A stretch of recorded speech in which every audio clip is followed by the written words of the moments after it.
এক গ্রামে থাকত রোমা। স্বামী মারা গিয়েছিল হঠাৎ অসুখে। রেখে গিয়েছিল দুই সন্তান, এক ছেলে এক মেয়ে। নিজের সন্তান ছিল না রমার, তবুও বুক ভরে তাদের মানুষ করতে চেয়েছিল। কিন্তু সংসারের চোখে সে ছিল শুধু সৎ মা।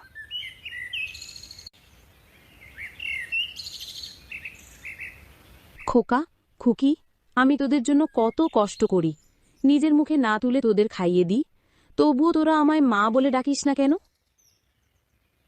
তুই মা নোস, তুই শুধু এক সৎ মা।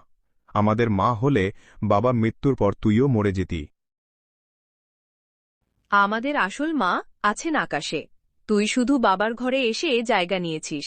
আমরা তোকে কখনো মা বলবো না। রমার বুকটা প্রতিদিন ভেঙে যেত। ভোর থেকে মাঠে কাজ করত, খেটে খাওয়াতো তাদের, কিন্তু খেটে বসলে ছেলেমেয়েরা তার থালা সরিয়ে দিত। তুই আগে খা না, আমরা পরে খাবো। কিন্তু আমাদের খাবারে হাত দিবি না, আমরা তোকে চাই না।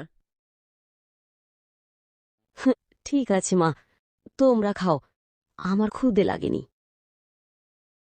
কিন্তু সত্যি হলো, রমা সারা রাত না খেয়ে থাকত।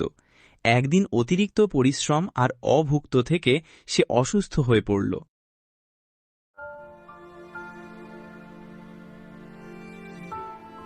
খোকা, খুকি, যদি আমি একদিন না থাকি তবে বুঝবি আমি কেমন করে তোদের মানুষ করেছি। বারবার মরে যাওয়ার কথা বলিস কেন? থাকলে তুই কষ্টই দিবি। হ্যাঁ, না থাকলেই হয়তো আমাদের শান্তি হবে। সেদিন রাতেই রমার বুকের ভেতর শেষবারের মতো ঢেউ উঠল। নিঃশ্বাস নিতে নিতে সে বলল, আমি কখনো তোমাদের শত্রু ছিলাম না রে, শুধু মা হতে চেয়েছিলাম। তারপর চিরতরে চোখ বুজে দিল। সকালে যখন প্রতিবেশীরা এলো, দেখল রমা আর নেই। তখনই সন্তানদের বুক ভেঙে গেল। সে তো আমাদের খাইয়ে নিজে না খেয়ে থেকেছে। আমরা বুঝলাম না। মা, আমাদের ক্ষমা করো। আমরা তোকে তাড়িয়ে দিলাম, অপমান করলাম, অথচ তুই ছিলি সত্যি মা। কিন্তু তখন অনেক দেরি হয়ে গেছে।